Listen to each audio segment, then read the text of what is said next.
In today's video, I'm going to show you how to zoom out on scenarios in Make so you can get a complete bird's eye view of your entire automation workflow.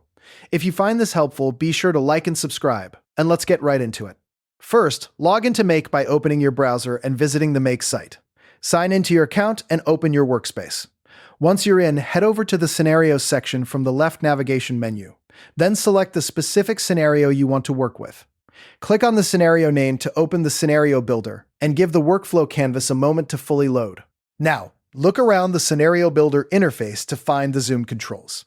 You'll typically see a plus and minus button, or sometimes a zoom slider. To zoom out, simply click the minus icon. This will shrink the view, letting you see more of your workflow at once.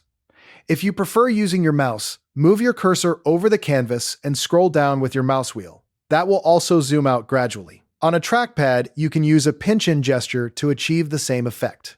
As you zoom out, aim to see the full picture, all your module chains, routers, branches, and the overall scenario structure. Once you've got a wide view, you can click and drag the canvas to reposition it and keep the most important sections centered. Remember, you can switch between zoom levels as needed. Zoom out for planning and overview, then zoom in for detailed module editing. If keyboard shortcuts are supported, try Control and the minus key on Windows, or Command and minus on Mac. And if you ever get lost, look for a reset zoom option to return to the default view. Zooming out is incredibly useful for workflow planning. Use it when you're organizing modules, reviewing logic paths, or checking your routing structures. It also helps you spot problems like cluttered layouts, crossing connections, or misaligned modules. Adjust the zoom so that your entire scenario is visible without needing to scroll too much.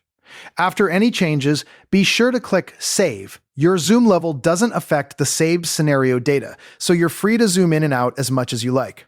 Run a quick test using the Run Once button to make sure everything still works correctly. Finally, combine zooming out with dragging the canvas to explore large workflows efficiently. And when you need to edit specific modules or filters, just zoom back in. You can now effectively zoom out in Make scenarios to get a full overview of your automation, making it easier to organize, troubleshoot, and manage even the most complex workflows. Thanks for watching, and happy automating!